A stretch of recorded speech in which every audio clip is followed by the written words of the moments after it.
Hello, everybody. Welcome to another Ask Me Anything for the CrossFit Linchpin private track. It is March 17th, St. Patrick's Day, 2022. I posted in the private group that Emily was going to be on board for this one because she was requested again. Come on, people are tired of listening to me flap my gums. So most people in Linchpin are familiar with her because, we chat all the time about what's going on. But if somebody's listening to this for the first time, my wife is significantly fitter than I am, very open and honest about that. I'm good with it, or else I'd probably be dead. And she was a competitive gymnast all of her life, up to getting a full ride D1 scholarship to University of Washington, and then went to the games twice as an individual while having two young children and working a full-time job. And now she's on the one workout a day train with the rest of us. And we just had our third child, so we've got a little hand grenade of a daughter who's 9 months old, the world's easiest baby. It's an utter and complete lie. Her colic days are behind her, but we love her. But she is a challenging, She's a high needs baby. high needs, demanding little girl. I mean, not to get off track already, but we had some friends over the other night. They were kind of asking us how we get workouts in. And my buddy was like, oh, well, can you just, bring her out into the garage and, just kind of set her on the ground with a couple toys and she's content for 30 minutes? And we just laughed. We're like, absolutely not. She would go just lunatic crazy after 90 seconds without somebody giving her attention. Ever played independently for longer than 7 or 8 minutes? Holy She cow. just wants to be held or entertained from sunup till sundown. That has been nonstop. So when we talk about real world stuff and real world responsibilities and not having as much free time as you'd like and your schedule getting disrupted and how do you still fit in workouts, this is not just mindless propaganda when we're living this every single solitary day. So with that being said, let's dive in. The first most upvoted question from Ben S. We've heard lots about how Pat modifies and adapts his workouts to the new normal. So I think the new normal being child number 3, the little hand grenade lane. What are some of Emily's favorite tricks, changes, routines, etc.? How does she make it work? So how have you made fitness work since our little angel has entered our life? It's been tough, I won't lie. I have to make it a priority during her nap time, which is always really challenging because she naps twice a day for about an hour each time. And it's literally the only hands-free time I get, 2 hours in my entire day. Otherwise, she's with me 100%. And I'm trying to do all of the other things that need to get done. So during one nap, I try to work out because during her second nap, I'm running the boys back and forth, picking them up from school, trying to get homework done with Deacon before I have to race back out the door to go get Nash. So that nap time is shot. So it's definitely been a challenge just to find the time. I've also gotten up early in the morning, like at 5, to go get it done in the morning before she gets up because she does sleep through the night. And so I know that we don't have to get her before, 6:30 or 7. But as any new parent knows, that sleep is so valuable and it's tough. We're exhausted as it is, so then getting up extra early in the morning is challenging, but sometimes that's what the day requires. So that, from a time perspective, has been how I've carved out the time. How would you say you manage your warm-up? I don't warm up. I know it's a terrible, terrible thing. But you get away with it. I do, and I guess in my defense, when I started CrossFit, Deacon was 4 months old, and so I was kind of dealing with the same thing even when I first started. That was 12 years ago. Yeah, it's been almost my norm the entire time that I've done CrossFit is not to warm up, and I know that the clock is ticking, and there will come a day where I can't get away with it. And if I'm going to lift heavy, I obviously have to warm up. I can't just go into the garage cold and pick up a barbell. But there's plenty of days where I'm like, I know that I'm capable of more, but because I know that I don't have that kind of time, I just don't go as heavy as I potentially could. There are so many days when I don't run a clock.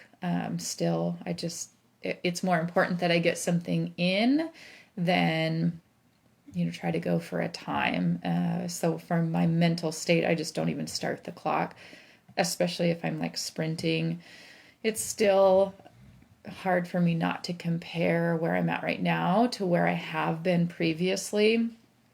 So taking the pressure off and just not running a clock definitely helps. Then I have nothing to compare it to. And what's your general cool down like? Okay, my general cool down is race back into the garage because I got a baby who wants to be fed, and our child also doesn't take a bottle, and so that's been a challenge. I've not dealt with that before, and so she's been dependent 100% on me to feed her. So she's like my little ball and chain. She's almost 9 months old, and so she is starting to wean, and I'm thankful for that so that I can get a little bit more time if I need to. But I just feel like I'm constantly on edge of like, how much time do I have before I have to get back to feed her? Or She's a challenging little girl. She's a challenging little girl. And how do you prioritize the accessory work? I don't do the accessory work. No, I love that. It doesn't fit into my schedule. I'm always saying that, I think it's good for people to hear that, like, you truly do not need to do it. You truly don't ever need to do it a single day with your time on this planet. Period. End of story.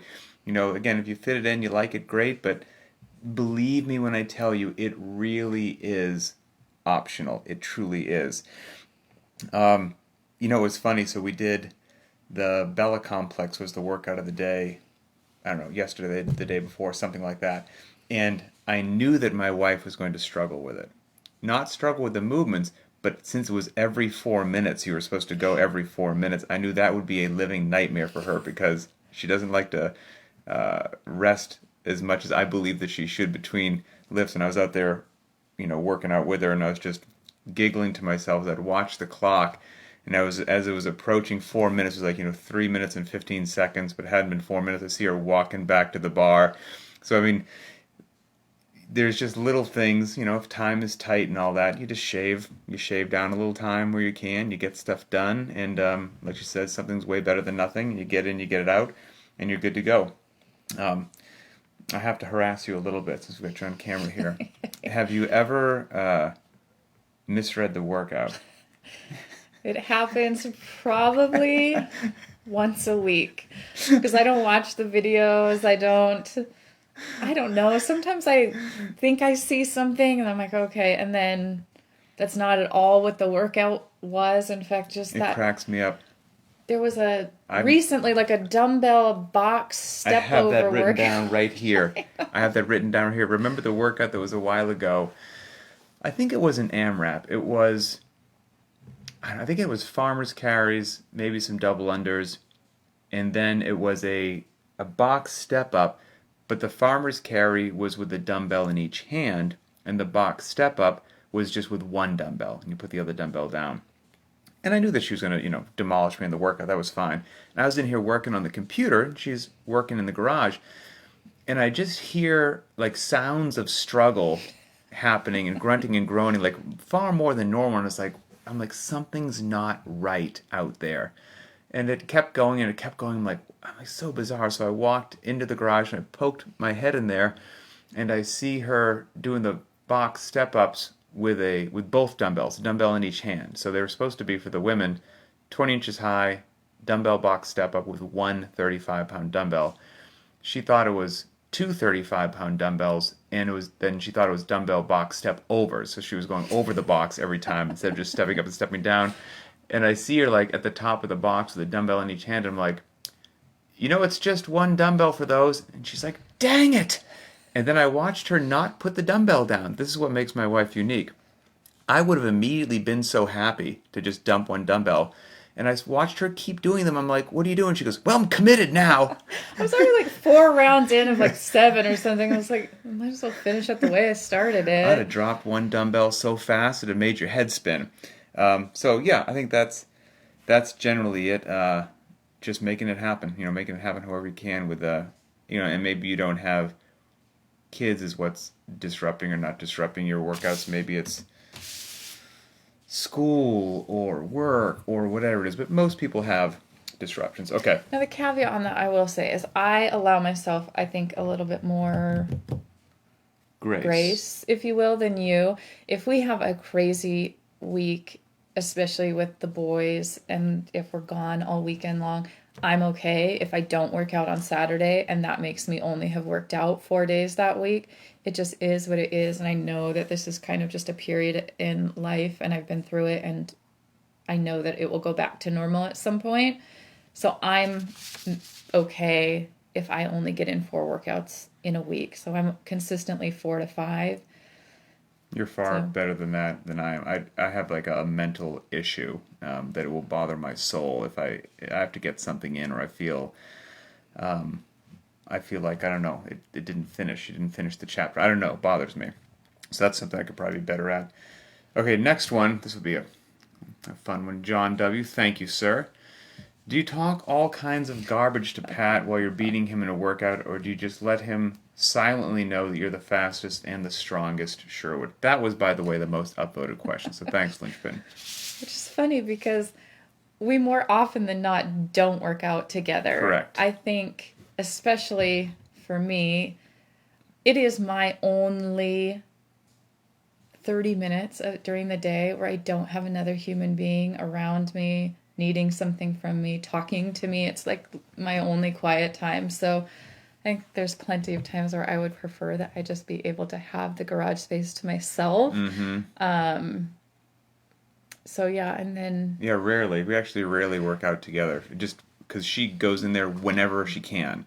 And then whenever I get a break in the action, I just get it in then, and it's rare that those 2 times line up, because even if the baby's asleep, there's a good chance if the other 2 boys are home, something's happening, and it requires some adult to be supervising some sort of a thing so the house doesn't get burned down. So I will say no. God bless her, she doesn't talk trash before or after a workout. But what does happen is, while she doesn't need to talk trash, because just talking about the reality of what occurred is stinging and biting enough as it is. She'll do something with no warm-up, and consider it this just painful, mediocre effort that's shameful or whatnot, and come in hanging her head like, I'm just so far off, this is what I did today. And then I'll ask her what her time was, and she'll tell me what it was, and then she'll ask me what mine is, and even, with what she had, her preamble was leading into it, was, just so rushed and terrible and such a terrible effort. She still beat me by like 5 to 8 minutes. So then I will report my time in which I sold my soul to the devil to be like 8 minutes slower than her, and then she'll realize that was probably stinging and biting, and trying her best to say something nice, but nothing's going to help. She'll just go, that's good. I think you did good. Like, or where did you get hung up on that one? Oh, yeah, that's a great one. Yeah, my time will confuse her, and she'll be like, well, what slowed you down on that? I'm like, what slowed me down? You pick any number of things. The rep, the loading, the movement, how much I was in agony. It all slowed me down. So, okay, but that's not true. When we run together, though, you always beat me. That's about it. That's about it. So expect more of that in the future. All right. Oh, this one is going to be my favorite. From Mary F. I'm curious about what Emily's diet is. Anything specific that contributes to her super fitness? Mary, great question. Emily, the floor is yours. I don't follow any specific diet. I should, but I do not. I try to eat well most of the time. That's true. But I definitely love things like gas station snacks, like corn nuts and combos and those nachos with like the fake cheese sauce. And disgusting things like Hot Pockets. This is all true. I don't eat that stuff like on any sort of regular basis, but if I could, I would. I also am a sugar fiend as well. She's a regular human. Am definitely addicted to sweets, and that is a constant battle not to consume them on a regular basis. So I could definitely be better in the diet area. as most of us could, quite frankly. But life's not fair. Some of us got dealt different genetic hands than other people did, and I don't know what to say about that. If if you had every conceivable flavor of combos at your disposal, what would be one of the top flavors? I would say the pizza ones are really good. It's like so disgusting. I'm embarrassed to even admit that, but the pizza combos I find delicious. Well, I mean, I'm sure the company's $1 billion company for a reason. I'm sure they're engineered to have whatever that perfect, salty, sweet, exact, perfect combo, if you will, is. So, yep, the diet's always a work. It's always a work in progress. It's a moving target.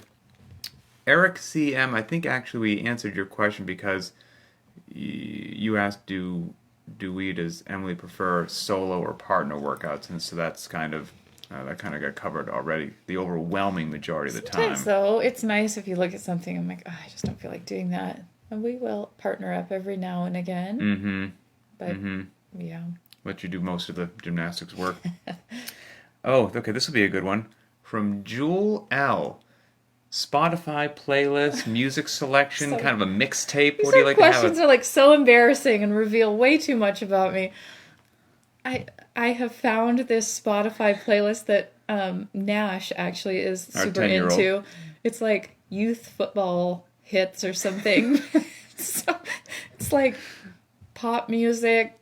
I don't know. Eye of the Tiger comes on every now and again. I find that one to be upbeat. It's clean. I don't know. I like it. That's what I've been using. Like youth football clean hits or something. I don't know. He knows all the words to the songs. It's stuff that's like on Fortnite and stuff like that.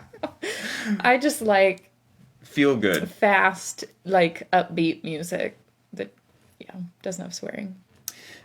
I often don't work out with music for whatever reason. I don't know why. I just get in there. I'm thinking something in my head. I can never shut my brain off, and I don't even think about turning on music. If I do, which is rare, I'll put on something I don't know that I like that probably identifies me as a really weird individual. Like he listens to classical music working like out sometimes. Moonlight Sonata, I think is for one. So It's a fantastic, composition, if you will. So yeah, I know it's odd, but that's because I figure the workout gets me amped up and out of breath and all that as much as possible. So I'd like the music to be relaxing. Like I don't need the music to ramp me up as well. I need the music to calm me down. But that's how my weird brain works. Ooh, good one from Chris L. I think this was down the bottom. We just signed up our 2.5-year-old twin boys into gymnastics that starts next month. Anything we should know beforehand? I think it's awesome to get some energy out. I can only imagine what 2.5-year-old twin boys is like. So what a great activity for them to be able to just release some energy. The sport has changed so much. I guess I would want to know what's going on inside the gym. And again, the sport has changed tremendously since when I started, and parents weren't allowed really to watch, or it was frowned upon. So no one really did. And because of that, there was just a lot of the coaches were not very kind and uplifting, and it's probably a very gentle way to say it. It's like set a scene for abuse. What became a very abusive situation. So that's the only thing that I would just want to know.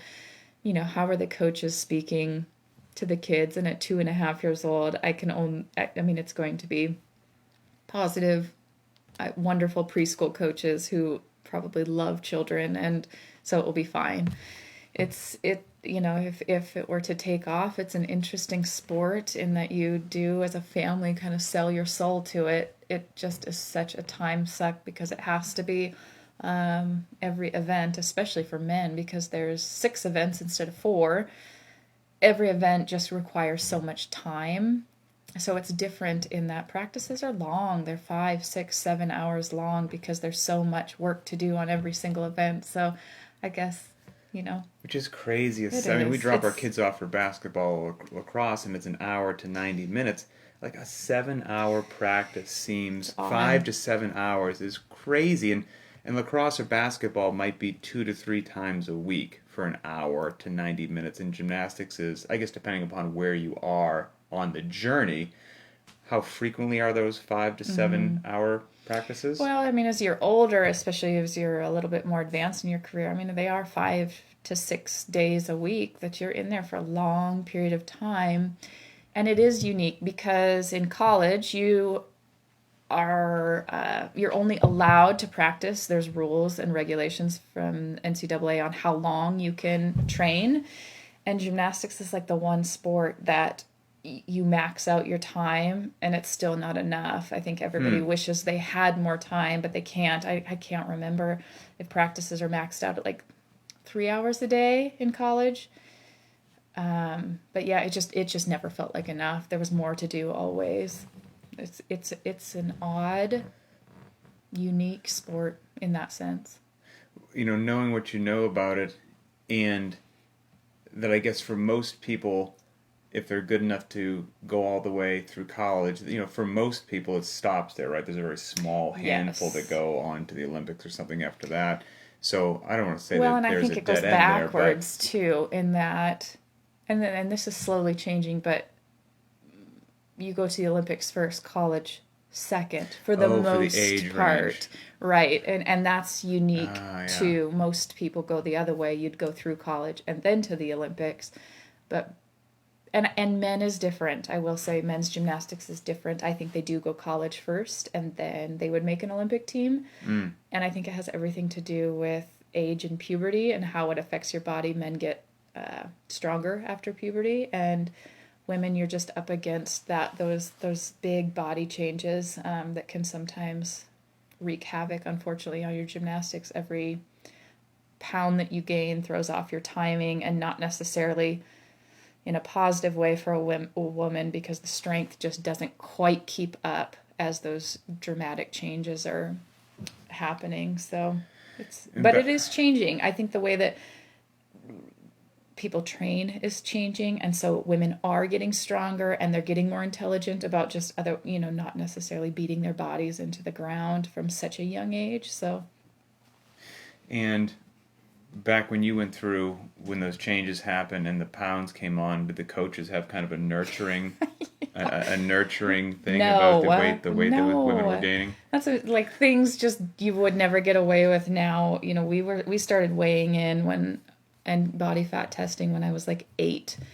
And then the fat kids were sent to go on the Airdyne, way back then, Airdyne, and, just With unkind choice words. words. And Talk about giving like a bunch of little girls crazy body image issues, weight issues, food image issues. Like, and you'd say it wouldn't be uncommon for people to like hide food, sneak oh my food, goodness, all the because time. you created such a weird, toxic culture around food. Well, and I remember going to like my first national training camp, and at the time, all the 96 Olympians were there, and I was a junior and they were all seniors. So like the Carrie Strug, the Dominique Dawes.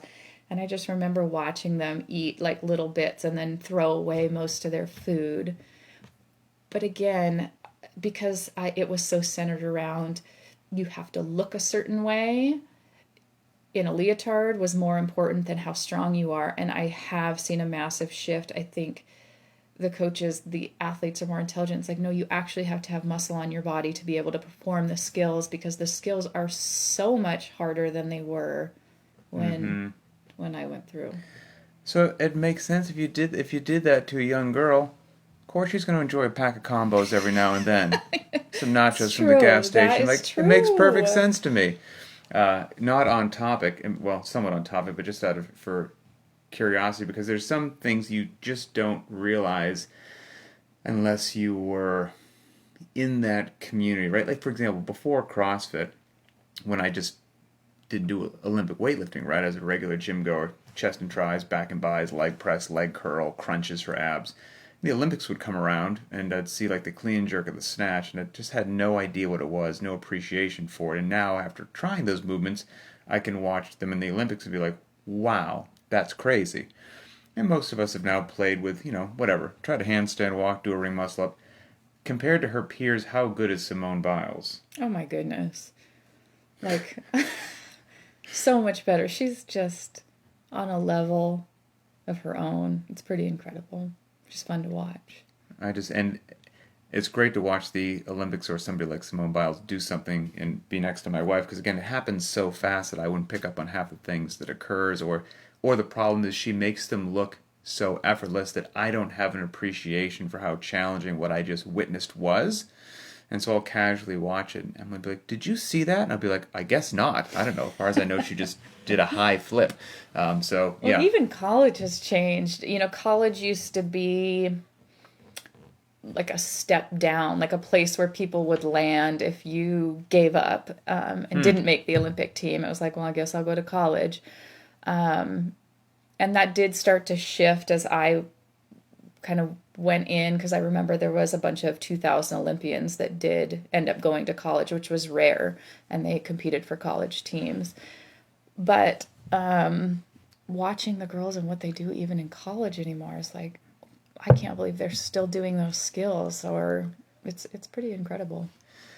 I didn't know if we'd have time to get to this. This is the one I was thinking could be an entire podcast in and of itself, and I may make one for that. But since we've got Emily here, I'll throw it her way. This is from Chris W. And he says, "Sorry, not an Emily question." And then somebody else is like, "Should probably have a good answer." And he's like, "Oh, that's right." So, says, I mentioned, in the last, very not random, a few things about developing strict strength before kipping. How should I go about doing this during a workout? I can kip some ugly handstand push-ups, some ugly muscle-ups, but I can't do them strict. Should I always do these strict or scaled? Should I avoid kipping, etc., etc.? Just that kind of topic in general.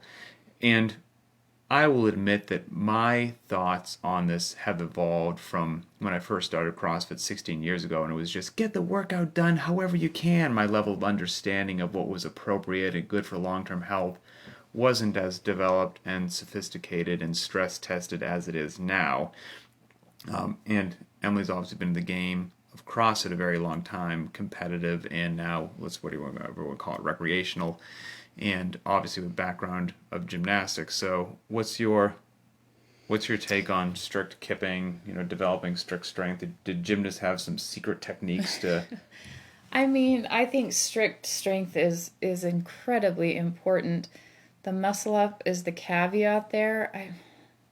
I just don't think very many people can do strict muscle ups. I'll be really honest. I don't know that I can still do a strict muscle up, but I can do a decent amount of kipping muscle ups.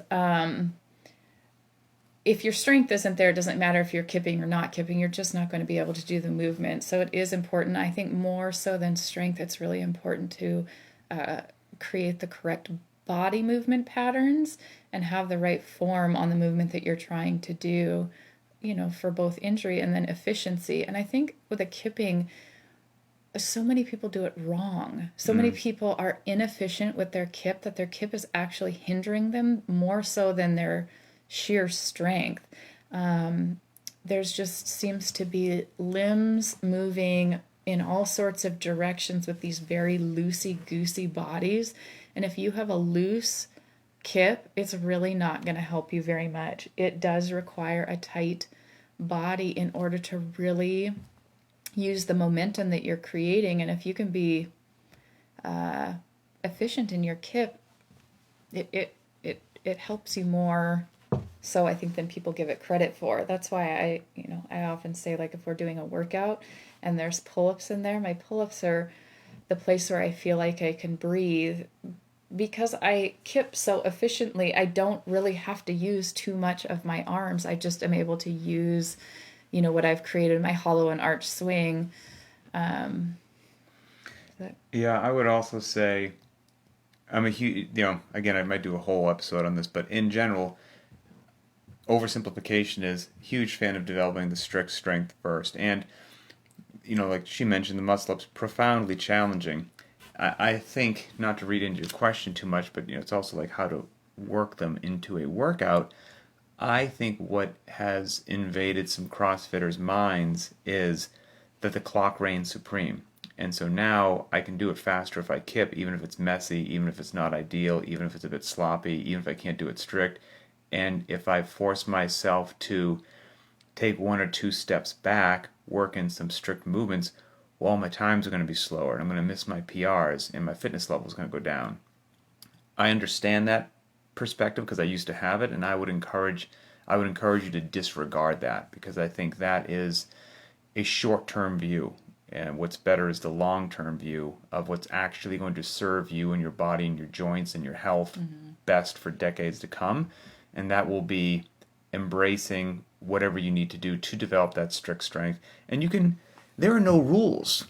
We're working out, right? We're just working out. So let's say you're going to do Fran for a simple one, kipping pull-ups and thrusters, and your kipping pull-ups, you're like, kind of not happy with them, but I can whip myself through the workout, and what if you told yourself that, and maybe you can do 5 to 10 strict, but not even in a row. You can do 4, hop down, shake it out, do 3, hop down, shake it out, do 3, and then you're kind of done, and then you can kip the rest. What if you did your set of 21 pull-ups like that? The first 10 are strict. You took a 30 seconds rest, hop back up there, kipped the other 11. When the set of 15 came around, you were tired, so you could only do 4 strict pull-ups, a 2 and a 2, kipped the rest, set of 9 came around. You did 3 singles strict, and then kipped the last 6. Your Fran time's now 90 seconds slower. Who cares? And that who cares is a tough thing for people to wrap their heads around.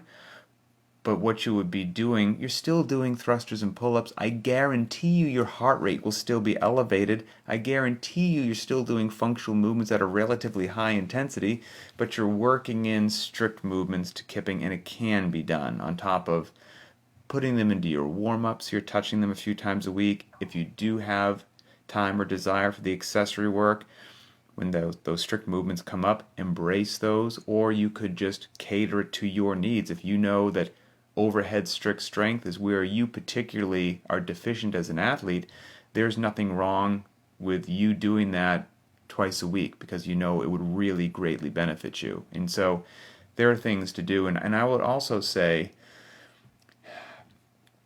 I don't know how to word this. Again, I'm just a fan of making good decisions that help you long term. I mean, even Emily, after years of doing this, came in the other day after JT, everyone's most hated workout. Everyone hates JT. And she made some comment basically she said something along the lines of, you know what? I think I might be done kipping handstand push-ups like for the rest of my life. Like I might only do them strict from now on. Now maybe somebody's watching this and be like, well, that must be nice to have that as an option. But point being, you can develop them. But my other point, which saddles onto what I said a second ago, is if she does make that decision, that from this day forward, because it just feels better on her neck, feels better, everything involved feels better, doing them strict, every JT she does from this day forward will be slower than every JT she did for the last 10 years. Most likely, right? And that's okay. But I think that pill is really tough for people to swallow, even if they're like, you know what, it would make more sense for me just to do strict handstand push-ups from now on. And every now and, it's not like we do them every day, every now and then when that workout comes up, it'll just be a slower day. But they're probably not going to come up the next day, so you can stomp the gas then. Like you're still going to have plenty of opportunities to express a high level of intensity. That was again, I might do a full podcast on that. That was a bit of a ramble, but what in your mind sparked that comment when you came in from JT that you're like, I might be done kipping? Handstand push-ups, for some reason, not my neck, but my actual skull, like they're starting to really hurt the top of my head. And then I get like severe headaches and stuff afterwards. So my head is so sensitive, which is odd, but I just don't do them all that often. So it's just not worth it anymore. It's like, for what? So that I can show people that I can go upside down. I don't know. So I just don't want to slam my head into the ground over and over again. And, I've just been using like a regular mat, and I might start putting an ab mat down too, just so that I can protect my head. And if you never did a handstand push-up in your life, inversion's fantastic. Complicated movements are fantastic to develop the neurological components. But if you just said, sorry, I'm never going to do a handstand push-up in my life, it's still just an overhead press. So if every time JT popped up, you did shoulder press, ring dips, and push-ups, guess what? You'd be wonderfully fit. Life would be totally fine. I think as you get older too, there's just stuff that you start removing, like that doesn't work for me anymore. Rebounding box jumps. Oh yes. What did we do? Yeah. Oh, filthy 50. 50s. That was a thing that I won't do a rebounding box jump anymore because I hurt my calf right after Lane was born, and I thought I tore my Achilles tendon, and I just don't have time for that, so I'm not doing them anymore. I can't be laid up and needing surgery and all that. So I knew I was going to be slower because I had to do them in a different way. And they were so much harder, having to stop every time. So it's just different, right? Like your fitness wasn't shortchanged by not doing that. I had one thing I wanted to say. There's some interesting things, right? Because there's CrossFit gymnastics and there's the sport of gymnastics. And there's some things that I'm obviously not a lifelong gymnast. So my only exposure to gymnastics is what I've been learning over the years through CrossFit. And there are some things that I thought were just normal, and they're not, which may also be why lifelong gymnasts just have some things in their bones that the rest of us don't. Because again, we didn't spend 5 to 7 hours in training 5 days a week since the time we were 3 years old. But I remember something, correct me if I'm wrong, like kipping toes to bar or something, and you're like, no, kipping toes to bar are not a thing in gymnastics. Well, in gymnastics, kipping isn't a thing. So toes to bar, pull-ups, they're all strict. Handstand push-ups is always stomach to wall. That was really weird for me when I walked into a CrossFit gym and everyone was going back to wall. And then the kipping itself, I'm like, what is happening right now? It took me forever to learn how to do them kipping back to wall. I couldn't figure it out. So everything, because that's such a poor body position for a handstand, you should never be in that kind of arch. It just doesn't transfer over to anything in gymnastics where you're always ever so slightly hollowed, and so that's what you train, is a tight body ever so slightly hollowed, stomach to wall. And I think, that makes sense. And I think what's interesting about, and this is not a knock on CrossFit, this is just an observation that could be right or could be wrong, of potentially rushing development or bypassing development of what seem to be elementary or rudimentary skills in hopes of getting to the cool advanced stuff quicker. I would make an argument that potentially most people in CrossFit gyms, or how it started originally, was kicking up against the wall with your back to the wall, because even for most of us, again, who aren't gymnasts, kicking up against a wall is difficult and challenging. Kicking up with your back against the wall. Now, somebody who's a gymnast, to get stomach to wall, most of us would have to do like a wall walk or something like that. But most gymnasts can go like they're going to kick into a handstand, just kind of do this little whoop, like a little half pirouette or something, and like seamlessly and effortlessly, in a smooth fashion, have their stomach to the wall and be in this tight position. We're like, whoa, what just happened? Too, CrossFit is for everyone, so there's ways to make it possible for everyone.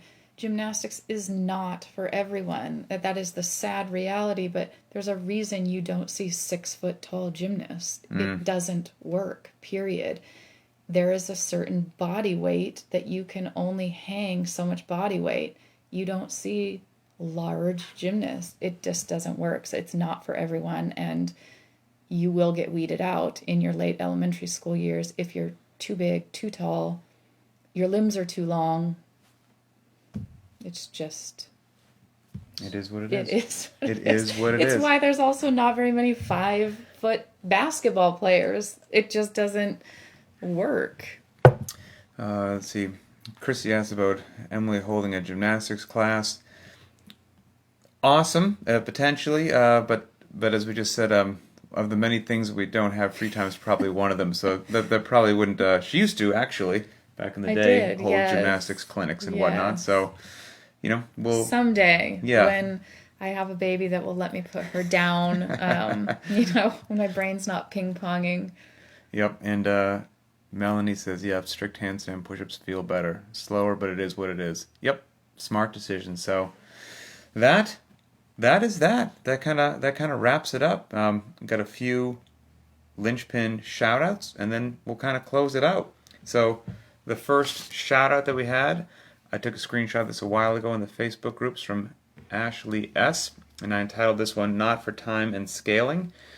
And, oh, this is actually from the workout that we talked about with the box step-ups. Oh, yeah, that's it. So, let's see.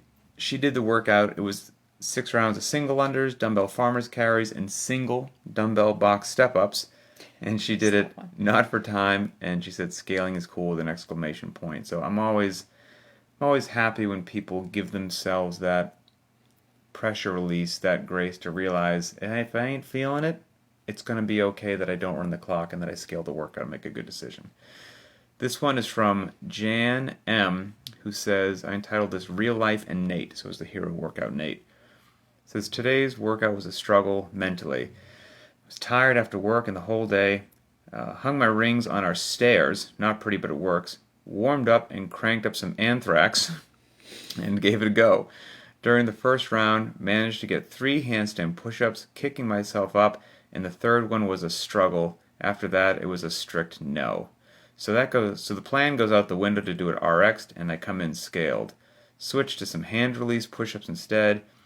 It felt like I was cheating every single round until I noticed that I could actually keep moving and do what I could, and I forgot the negativity. The last 10 minutes were way better, but it was a humbling experience. Fitness was achieved. Tomorrow I should rest. So again, the common theme here is CrossFitters are so hard on themselves, right? I mean, work, kids, life, stress, diet, sleep, expecting every workout to PR every single time it comes around. PR. Like, life's not set up that way. It's really important to just allow yourself to just move your body in whatever makes sense for you that day. And if it's a modification, if it's a scale, it's a very great call to do that. And we're very big on that at Linchpin. And the last one, I snapshotted this a while ago. This is from early February, but I guess it's just getting around to it now. From Tanner B. And again, I just had to give Tanner big credit. I've mentioned this before. This is entitled Variance Wins. And Tanner doesn't cherry pick, and I appreciate that very much. He's always the guy putting up massive weights when squats and deadlifts and Olympic lifts come up, huge loads.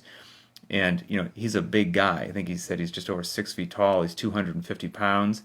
But he put up a fantastic time in that workout from early February that was 10 up to 1, then back down to 1, so 100 reps of burpees and strict pull-ups at 250 pounds.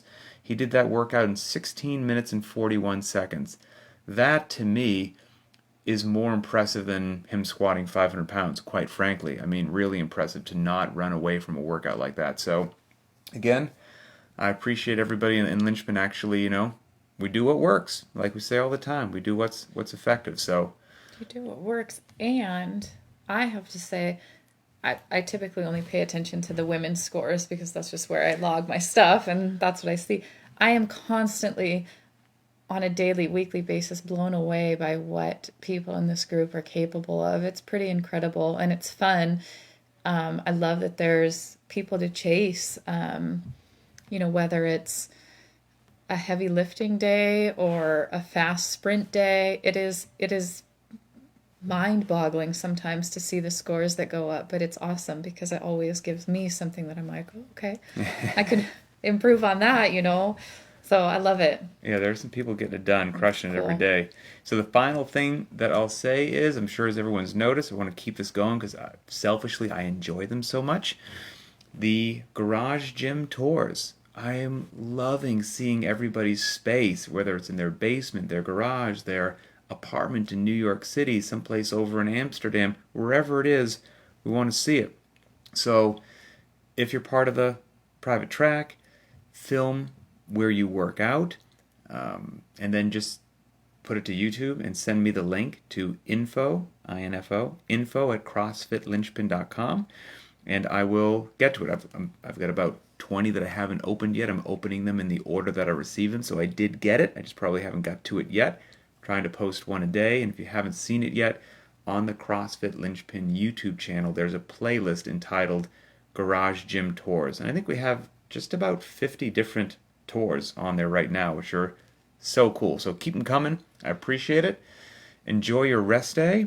I'm actually going to work out today, which is highly unusual for me, but I forgot that this weekend the family is going over to Eastern Washington because our boys have a multiple day basketball tournament. The kids' sports are just never ending, and they're just they're astonishing, the time commitment. So we've got to head over to Eastern Washington, which is about 5 hours away. That's going to be the entire weekend. That's tomorrow. We're driving. So I'm going to do tomorrow's workout today, and then I hope that I have the motivation to set a really early alarm clock tomorrow morning for Friday morning and do whatever Saturday's workout is, because like Emily said, it bothers my mind if I can't get all the workouts in. So that's my goal. So that's it. Thanks to everybody for being wonderful, and we'll talk later.